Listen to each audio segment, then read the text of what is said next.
Danny, I'd like to start first on the, I see that in this budget bill we have the DOT capital plan and the MTA capital plan. Is that correct? Yes. And the approximate amount, I guess, for the DOT capital plan is about $25.1 billion, and the MTA capital plan is right around $26 billion. Is that about close? No.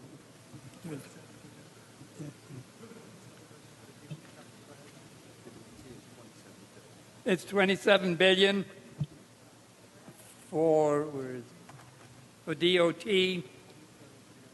and $28 billion for the MTA. Okay. Well, I think that $27 billion comes from the fact that the thruway, about $2 billion for funding for the thruway authorities included in that number, and historically that's never been included in the DOT capital plan. Isn't that correct?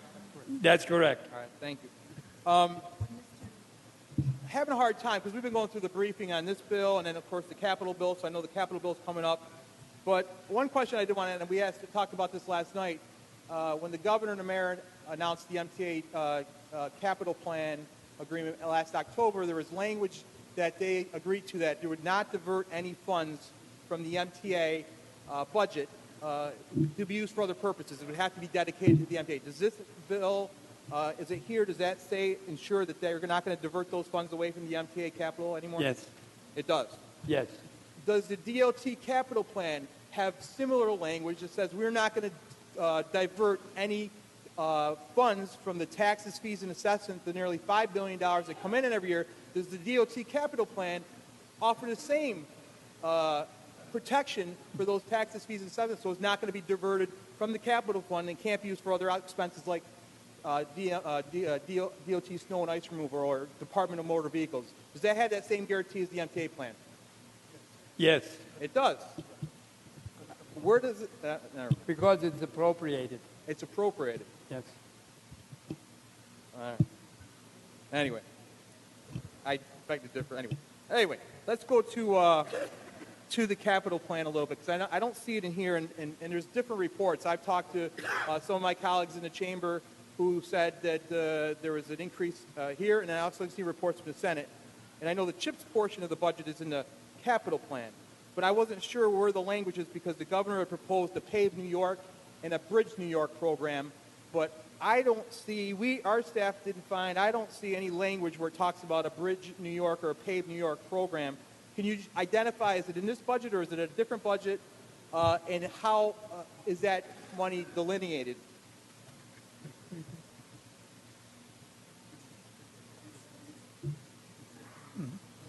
The legislature directed the executives pave New York program through the Consolidated Highway Improvement Program, CHIP formula, increasing total CHIP funding over the 4 years, $400 million. Where is that in this bill? Is that in the capital bill? Where exactly is that? It's in the capital bill. It's in the capital bill. So when we look at the capital bill and we talk about that bill later, we'll be able to look in there and you'll be able to identify where in the bill it says $100 million a year for 4 years going through the CHIPS formula to our municipalities. Specifically. Yes, and you'll have an MOU. So an MOU for DOT. Okay. So the CHIPS portion, the Pave New York, that's all part of the capital plan. So we can go back to that a little later then. Is that correct? Yes. Okay. The minimum wage. What does, just to understand some of the challenges with the minimum wage, obviously this has probably been one of the most major issues of contention during this budget negotiation. Just so I understand, or my colleagues, and for the people watching at home who are up and maybe didn't see part of the debate at 4 o'clock in the morning last night or this morning with some of the concerns being raised for our farmers. Does this budget bill do anything to protect our agricultural industry and on the farmer here with relative to the minimum wage? No, in this bill, no. There's nothing in. We did it last night. Is there any exemptions for under the minimum wage for the number of employees you have? So if you're a small business that has 10 employees, is there any protections for a small business that is providing for minimum wage? Is there any protections for them? We did it in New York City for 10 employees or less, and we did that last night also. What about for a seasonal business? I have a seasonal business in my district that employs about 35 people, but they're big during the summer. Yeah. And they hire a lot of kids from like 18 to 21. They come in, it gives them a part-time job, gives them time to work. Does it provide any assistance for that individual to alleviate as far as a wage differential? There's no wage differential, so there's, for that type of business, right? No. No.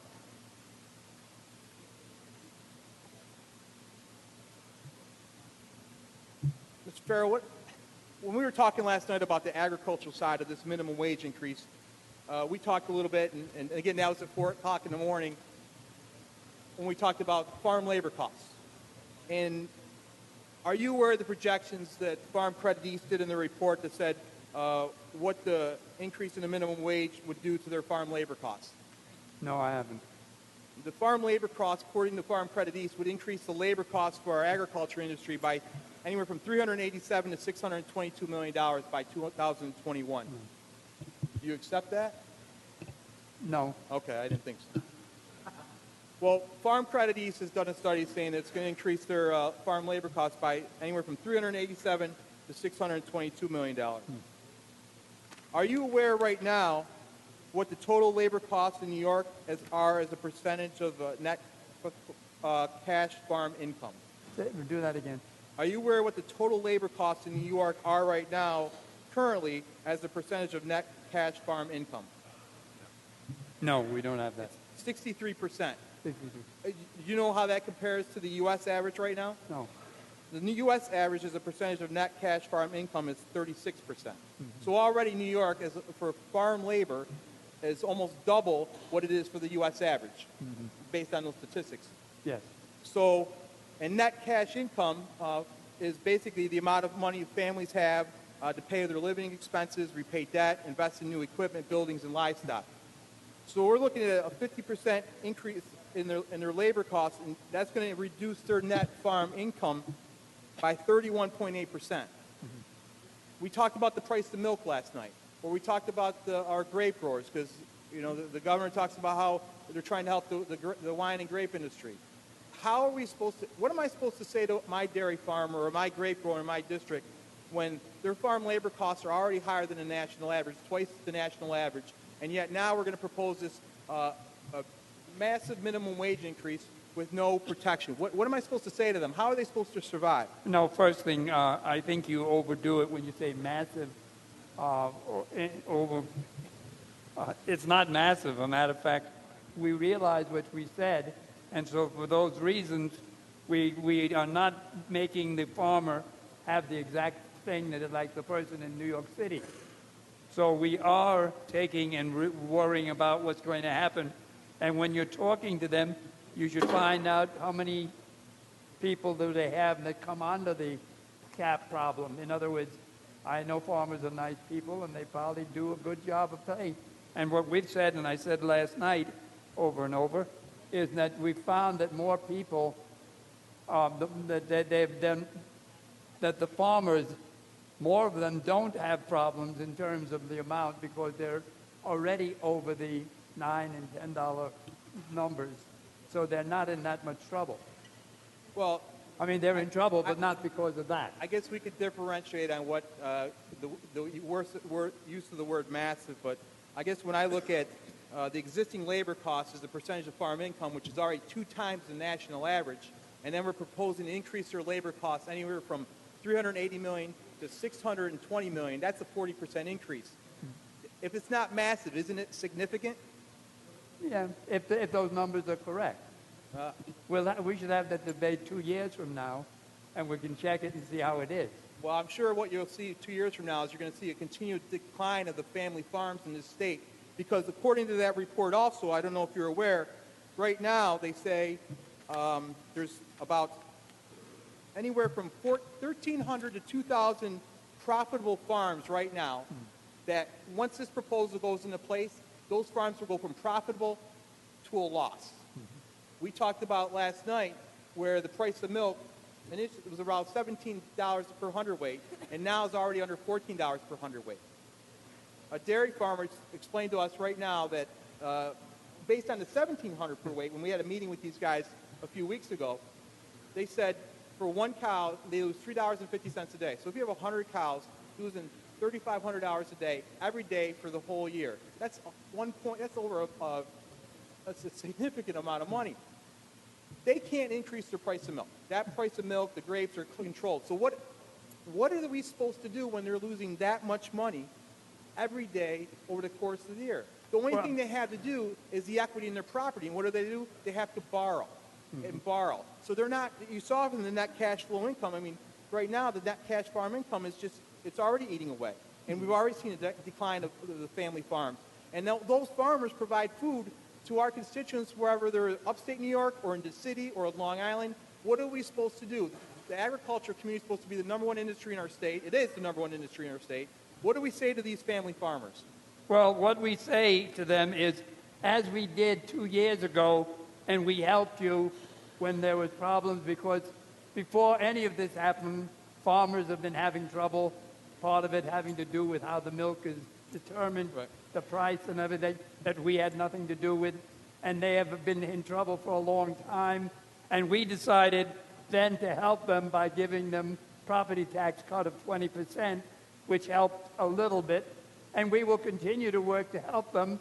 And this program, we don't think the numbers you're saying are as strong or as much as you're saying. I mean, you can take numbers and put them together, but when it's all over, I would have to see the chart of how badly are they doing before this goes on, and then how badly it is afterwards. And we will be watching it, because as we said, we did this. This is not the $15. This ends at $12.50, and we're making sure that if there is a problem as much as badly as you say, we may have to come around and come out with some other way of helping to make sure it doesn't happen. All right. But we are, I mean, because I don't want to be the big bad wolf not allowing the farmers to have their time.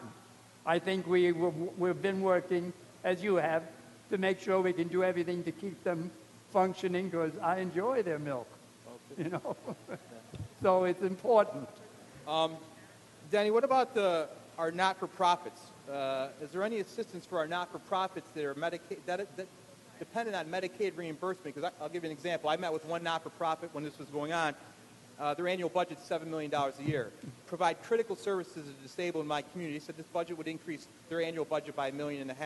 So we'll take it back a little bit because it's going to $12.50, but still significant increase in your annual budget. Heavily dependent on Medicaid. Does this agreed upon budget between the majorities and the governor do anything to provide any assistance to our not-for-profits?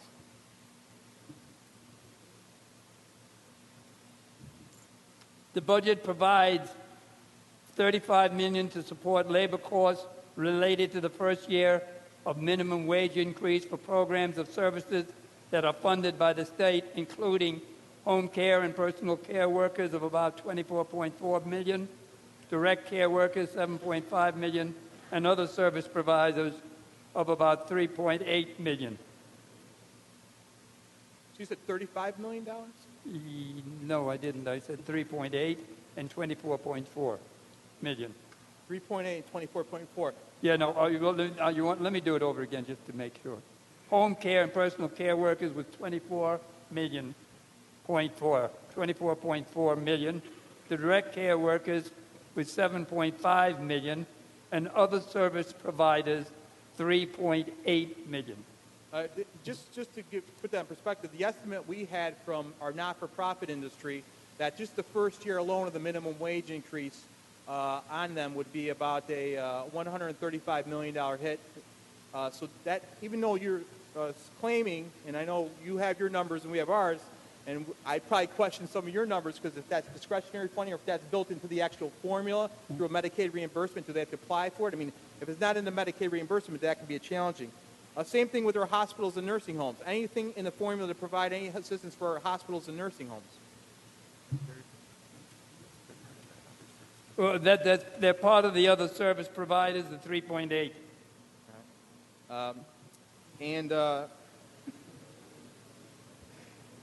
I'm about to run out of time, Denny, so I'll be back with you in a little bit. I okay? know I could outlast you. I know you can't wait, huh? Thank you, Mr. No, you get another shot.